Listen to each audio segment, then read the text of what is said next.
കാരണം ഒന്നാം തരംഗത്തിന്റെ ഘട്ടത്തിൽ അമേരിക്കൻ മോഡൽ ഇവിടെ നടപ്പാക്കണമെന്ന് പറഞ്ഞ പാർട്ടിയാണ് കോൺഗ്രസ്. എന്ന് മാത്രമല്ല, തെരുവിൽ അവർ നടത്തിയ സമര കോപ്രായങ്ങളൊക്കെ നമ്മളൊന്നും മറന്നുപോയിട്ടില്ല. യുദ്ധഭൂമിയിൽ ഒരു പുതിയ പാട്ട കൊട്ടാനും അതുപോലെ തന്നെ ദീപം തെളിച്ച് കോവിഡ് വൈറസിന്റെ കണ്ണ് പൊട്ടിക്കാനും ഒക്കെ ആഹ്വാനം ചെയ്ത പരിഹാസ്യമായിട്ടുള്ള ശാസ്ത്രവിരുദ്ധമായിട്ടുള്ള കാര്യങ്ങൾ ഈ രാജ്യത്തിലെ ജനങ്ങളോട് ഉത്ബോധിപ്പിക്കാൻ ശ്രമിച്ചിട്ടുള്ള പ്രധാനമന്ത്രി നരേന്ദ്രമോദിയുടെ സർക്കാരിൽ നിന്നും തികച്ചും ഭിന്നമായിട്ടുള്ള നിലപാടാണ് കേരളത്തിലെ LDF സർക്കാർ സ്വീകരിച്ചത്. ഈ ഘട്ടത്തിലും ഒരു CPM വിരോധം എങ്ങനെ ഉൽപ്പാദിപ്പിക്കാൻ കഴിയുമെന്നാണ് നോക്കുന്നത്. ഞങ്ങള് കോവിഡ് പ്രോട്ടോകോൾ പാലിച്ചുകൊണ്ടാണ് ഞങ്ങളുടെ പ്രതിനിധി സമ്മേളനങ്ങൾ നടത്തുന്നത്. മറ്റ് പൊതുപരിപാടികളൊക്കെ ഈ ഘട്ടത്തിൽ മാറ്റിവെക്കാനാണ് തീരുമാനിച്ചിട്ടുള്ളത്. ഒരു ജനാധിപത്യ നാട്ടിൽ ഒരു യോഗ സ്ഥലത്തേക്ക് പ്രതിഷേധവുമായി എത്തുന്നത് അക്രമമാകുന്നത് എങ്ങനെയാണ് പറഞ്ഞു കൊടുക്കണേ? മാവോയിസ്റ്റുകളൊക്കെ പലയിടത്തും വന്ന് മിന്നലാക്രമണം നടത്തുക, അതേപോലെ മിന്നലാക്രമണം നടത്താൻ വേണ്ടിയിട്ടാണ് വന്നത്. കോൺഗ്രസ് എങ്ങനെ പ്രതിഷേധിക്കണം എന്നത് തീരുമാനിക്കുന്ന സാഹചര്യത്തിലേക്ക് കേരളത്തിലെ ജനാധിപത്യ അവസ്ഥ മാറിയിട്ടുണ്ടോ? കോൺഗ്രസ് നേതാക്കൾ എന്ത് വസ്ത്രം ധരിക്കണം, കരിങ്കൊടി കാണിക്കാനോ പ്രതിഷേധിക്കാനോ എത്തുന്നവർ ഏതൊക്കെ തരത്തിലുള്ള പ്രോട്ടോകോൾ പാലിക്കണം എന്നൊക്കെ CPM തീരുമാനിക്കുകയും അത് പാലിക്കപ്പെട്ടിട്ടില്ലെങ്കിൽ തിരിച്ചവരെ കായികമായി കയ്യേറ്റം ചെയ്യുകയും ചെയ്യുന്ന അവസ്ഥയിലേക്ക് കേരളത്തിലെ ജനാധിപത്യവും എത്തിയോ? കുടുംബത്തുകാർ വെട്ടിപ്പറിച്ചിട്ട് പോകും. അവര് ഈ മുൻകൂട്ടി പ്രഖ്യാപിക്കാതെ രഹസ്യമായിട്ട് മാവോവാദികളെ പോലെ മിന്നലാക്രമണം നടത്താൻ വേണ്ടി വന്നാൽ സ്വാഭാവികമായിട്ടും ആ യോഗത്തിന് സുരക്ഷ കൊടുക്കാൻ ബാധ്യതപ്പെട്ട പോലീസ് അതിനെ തടയുമല്ലോ. പറഞ്ഞപ്പോ എത്ര പെട്ടെന്ന് തീർന്നല്ലേ. ഇവിടെ കേന്ദ്ര സർക്കാർ പറഞ്ഞു, ലൈറ്റ് അണയ്ക്കാൻ പറഞ്ഞു, പാട്ട കൊട്ടാൻ പറഞ്ഞു. ഇവിടെ ആരാണ് ജയരാജൻ സഖാവെ ലൈറ്റ് അണയ്ക്കാൻ പറഞ്ഞപ്പോൾ ലൈറ്റ് അണച്ചത്? ആരാണ് ദീപം തെളിയിക്കാൻ പറഞ്ഞപ്പോൾ ദീപം തെളിയിച്ചത്? താങ്കളുടെ പ്രിയപ്പെട്ട സുഹൃത്തായ പിണറായി വിജയനല്ലേ? എന്റെ ഭാഗത്ത് തെറ്റുണ്ട്. നരേന്ദ്രമോദി ലൈറ്റ് അണയ്ക്കാൻ പറഞ്ഞപ്പോൾ ലൈറ്റ് അണച്ചതും ദീപം തെളിയിക്കാൻ പറഞ്ഞപ്പോൾ ദീപം തെളിയിച്ചതും. അപ്പോൾ അതൊക്കെ അശാസ്ത്രീയമാണ് എങ്കിൽ ആ അശാസ്ത്രീയമായ മാതൃക പിന്തുടർന്ന വ്യക്തിയുടെ പേര് പിണറായി വിജയൻ എന്നാണ്. പിന്നെ താങ്കൾ അമേരിക്കൻ മോഡലിനെയൊക്കെ തള്ളി പറയുമ്പോൾ ഏറ്റവും മിനിമം ഇന്നത്തെ ദിവസം ഈ പ്രത്യേക സാഹചര്യത്തിൽ പിണറായി വിജയനെങ്കിലും അമേരിക്കയെ തള്ളി പറയത്തില്ല, പ്രത്യേകിച്ച് അവരുടെ ആരോഗ്യ മോഡലിനെ തള്ളി പറയത്തില്ല എന്ന് ഞാൻ അനുമാനിക്കുന്നു.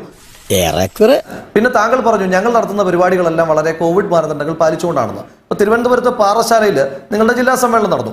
ജില്ലാ സമ്മേളനത്തിനകത്ത് 500 പേരുടെ മെഗാ തിരുവാതിര. എന്തായാലും 500 ആളുകൾ തമ്മിൽ കൈകൾ കൂട്ടിമുട്ടിക്കുമ്പോൾ എന്തായാലും കോവിഡ് പ്രോട്ടോകോൾ പാലിച്ചുകൊണ്ടൊന്നും കൈ കൂട്ടിമുട്ടിക്കാൻ പറ്റത്തില്ലല്ലോ.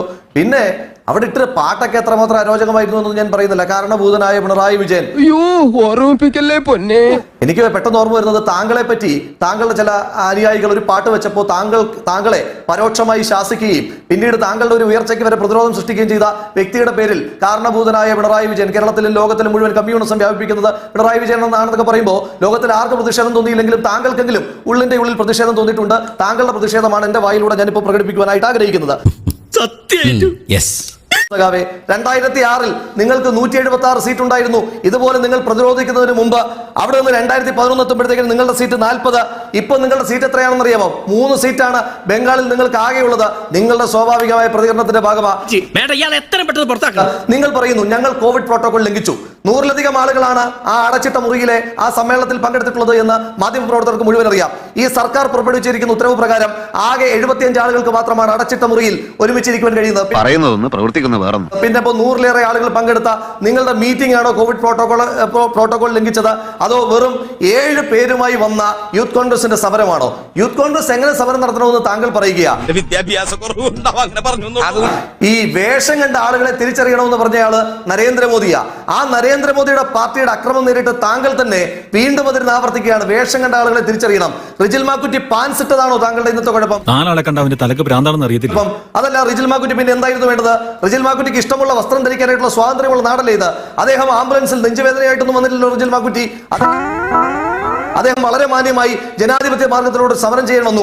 അത്രയേറെ പോലീസുകാർ അവിടെ നിൽക്കുമ്പോ, അത്രയേറെ പാർട്ടിക്കാർ അവിടെ നിൽക്കുമ്പോ 7 പേരുമായി വന്ന ആളുകൾ മാവോ മോഡൽ അക്രമം നടത്തുവാൻ വന്നതാണ് എന്ന് താങ്കൾ പറഞ്ഞാൽ ആരെങ്കിലും വിശ്വസിക്കുമോ? ഒന്ന് പേടിപ്പിച്ച് വിട്ടാൽ മതി, ഞാൻ ശരിയായിക്കോളൂ. നിങ്ങളിപ്പോ സമരത്തിന്റെ പരിധി നിശ്ചയിക്കുക. നമ്മുടെ മുൻ സഹകരണ മന്ത്രിയായിരുന്ന MP രാഘവനെ അദ്ദേഹത്തെ കൊല്ലാൻ പറ്റാത്തപ്പോ വളരെ സാധുക്കളായിട്ടുള്ള പാമ്പിനെയും കരികുരങ്ങിനെയും വരെ കത്തിച്ചു കൊന്ന ആളുകൾ, ആ പാർട്ടിയുടെ ആളുകൾ ഇപ്പോൾ ഞങ്ങളോട് അഹിംസയെ പറ്റി സംസാരിക്കുകയാണ്. തൊലിക്ക് നല്ല കട്ടിയാണല്ലേ. നിങ്ങളാണോ സമരത്തിന്റെ പരിധി നിശ്ചയിക്കുന്നത്? ഒരു മുഖ്യമന്ത്രി, ഉമ്മൻചാണ്ടി എന്ന് പറയുന്ന മുഖ്യമന്ത്രിയുടെ കാറിന്റെ ചില്ല് തകർത്ത് അദ്ദേഹത്തിന്റെ നെഞ്ചിലേക്ക് കല്ലെറിഞ്ഞ് സമരം നടത്തിയ ആളുകൾ ഇപ്പോൾ സമരത്തിന്റെ പരിധികൾ നിശ്ചയിക്കുവാൻ തുടങ്ങുക. അതെടുത്ത് ന്യായമാ. നീ കരിങ്കൊടി കാണിക്കുവാൻ പോകുമ്പോ തലേ ദിവസം നോട്ടീസ് എഴുതി കൊടുത്തിട്ടാണോ കരിങ്കൊടി കാണിക്കുവാൻ വേണ്ടിയിട്ട് പോകുന്നത്? അങ്ങനെയാണോ താങ്കളും താങ്കളുടെ സഹപ്രവർത്തകരും സമരം ചെയ്തു പോയിട്ടുള്ളത്? ഒരു കയ്യബദ്ധം നാറ്റിക്കരുത്. അപ്പോ ഇത് ഇവിടെ അക്രമം നടത്തി, ജനങ്ങൾ അക്രമം നടത്തി എന്നാ പറയുന്നത്. ഡിവൈഎഫ്ഐയുടെ ജില്ലാ സെക്രട്ടറി, ജില്ലാ പ്രസിഡന്റും അടക്കമുള്ള ആളുകൾ അക്രമം നടത്തുന്നത് ജനങ്ങളുടെ തലയിൽ നിങ്ങൾ എന്തിനാ കെട്ടിവെക്കുന്നത്? ഏത് പൊതുജനങ്ങളാണ് ജയരാജൻ സഖാവ് പറയണം, ഏത് പൊതുജനമാണ് റിജിൽ മാക്കുറ്റിയെ മർദ്ദിച്ചത്? അതിന്റെ വിഷ്വൽസ് ഇന്ന് ചാനലുകളിലൂടെ മൊത്തം വന്നതാണല്ലോ. ഇറങ്ങി ഓടാന്ന് വെച്ച വഴിയും പരിചയമില്ല. ഞാനത് വീണ്ടും വേണമെങ്കിൽ കാണിക്കാം. ആ വിഷ്വലിനകത്ത് ഡിവൈഎഫ്ഐയുടെ ജില്ലാ സെക്രട്ടറി വരെ വന്ന് മർദ്ദിക്കുകയാണ്. അപ്പൊ അതിനകത്ത് നിങ്ങളുടെ പാർട്ടിക്ക് ഒരു ഉത്തരവാദിത്വമില്ലേ? ഒരു ജനാധിപത്യപരമായ സമരം നടത്തുന്നതിനകത്ത് നിങ്ങൾ ഇത്ര വലിയ അക്രമം അഴിച്ചു വിട്ടിട്ട് നിങ്ങൾ ജനാധിപത്യത്തെ പറ്റി ഞങ്ങളോട് ക്ലാസ് എടുക്കുകയാണോ? എന്ത് ചെയ്യാനാടാ, ഞാൻ ഇങ്ങനൊരു ദുരന്തനായി പോയി. ഒരു CPM-കാരൻ, പ്രത്യേകിച്ച് അവരുടെ നേതൃത്വത്തിൽ ഇരിക്കുന്ന ആളുകൾ ആകെ ജനാധിപത്യത്തെ പറ്റി സംസാരിക്കുന്നത് ഷാനി, അവരുടെ 24 മണിക്കൂറിൽ വൈകുന്നേരങ്ങളിൽ ചർച്ചയ്ക്ക് വന്നിരിക്കുന്ന 1 മണിക്കൂറല്ലാതെ ഇവർ 23 മണിക്കൂർ ഉറങ്ങുമ്പോൾ പോലും ജനാധിപത്യം കാണിക്കാത്ത ഇവർ ഞങ്ങളെ ജനാധിപത്യം പഠിപ്പിക്കുമ്പോൾ ആ ജനാധിപത്യത്തിന്റെ ക്ലാസ് ഒന്നും ഞങ്ങൾ ഇരിക്കേണ്ട കാര്യമില്ല. നിന്റെ വേഷം കിട്ടുന്ന എന്റെ അടുത്ത് വേണ്ട. ഒരാഴ്ച മുമ്പല്ലേ ഷാനിയുടെ അടക്കമുള്ള ഫ്ലോറിൽ വന്നിട്ട് CPM-ന്റെ നേതാക്കന്മാർ ജനാധിപത്യത്തെ പറ്റി സംസാരിച്ചത്, സമാധാനത്തെ പറ്റി സംസാരിച്ചത്? ഒരു സമരത്തെ മറ്റൊരു അക്രമത്തിലൂടെ നേരിട്ടതിന്റെ പാരമ്പര്യം CPM-നല്ലാതെ വേറെ ആർക്കെങ്കിലും കേരളത്തിൽ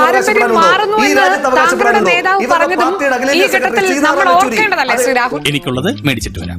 സംസ്ഥാനത്ത് അറിയപ്പെടുന്ന നേതാക്കന്മാരെ ഇത്ര ക്രൂരമായി മർദ്ദിക്കുമ്പോൾ നിങ്ങൾക്ക് എന്തുകൊണ്ടാണ് പഴയ കാര്യം പറഞ്ഞിട്ട് ബാലൻസ് ചെയ്യേണ്ടി വരുന്നത്? അങ്ങനെ സുധാകരൻ സ്റ്റേറ്റ്മെന്റ് എടുക്കുമ്പോൾ നിങ്ങൾക്ക് എന്തുകൊണ്ടാണ് പിണറായി വിജയൻ TP ചന്ദ്രശേഖരൻ കൊല്ലപ്പെട്ടതിന് ശേഷം കുലംകുത്തി എന്നും കുലംകുത്തി തന്നെയാണെന്ന് പറയുന്നത് ബാലൻസ് ചെയ്യാൻ വേണ്ടിയിട്ട് നിങ്ങൾക്ക് ഉപയോഗിക്കാൻ കഴിയാത്തതാ? ഞാനത് ചോദിക്കരുതായിരുന്നു.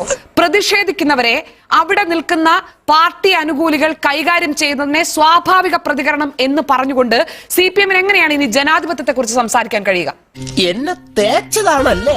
മുണ്ടുടുക്കുന്ന ആള് പാൻസ് ഇട്ട്, അതുപോലെ തന്നെ കളർ ഷർട്ട്, സാധാരണ വെള്ള ഖദർ ഷർട്ട് ഇടുന്ന ആള് കളർ ഷർട്ട് ധരിച്ചാൽ, നിറമുള്ള ഷർട്ട് ഇട്ടിട്ട് വേഷം മാറി അതിനകത്ത് കയറി ബഹളം ഉണ്ടാക്കാനും കയ്യേറ്റം നടത്താൻ വേണ്ടി എന്നൊക്കെ പറയേണ്ടി വരുന്ന രാഷ്ട്രീയ ന്യായീകരണം എങ്ങനെയാണ് നമുക്ക് സ്വീകരിക്കാൻ കഴിയുക? നന്നായിട്ട് അറിയായിരുന്നു ഈ ചൂട്. അക്രമത്തിലൂടെ ഇറച്ചി കയറാൻ വേണ്ടി ശ്രമിച്ചപ്പോ ജനങ്ങൾ അതിനെ പ്രതിരോധിച്ചിട്ടുണ്ട്. ആ പ്രതിരോധം തുടരുക തന്നെ ചെയ്യും. പ്രതിരോധിക്കുന്നതല്ല നമ്മൾ കണ്ടത്, മർദ്ദിക്കുന്നതാണ് കണ്ടത്. അതും പോലീസ് കസ്റ്റഡിയിലെടുത്ത് കൊണ്ടുപോകുമ്പോൾ മർദ്ദിക്കുന്നതാണ് കേരളം കണ്ടത്. അതെങ്ങനെയാണ് CPM-ന് മാത്രം സ്വാഭാവിക പ്രതികരണവും പ്രതിഷേധവുമായത്?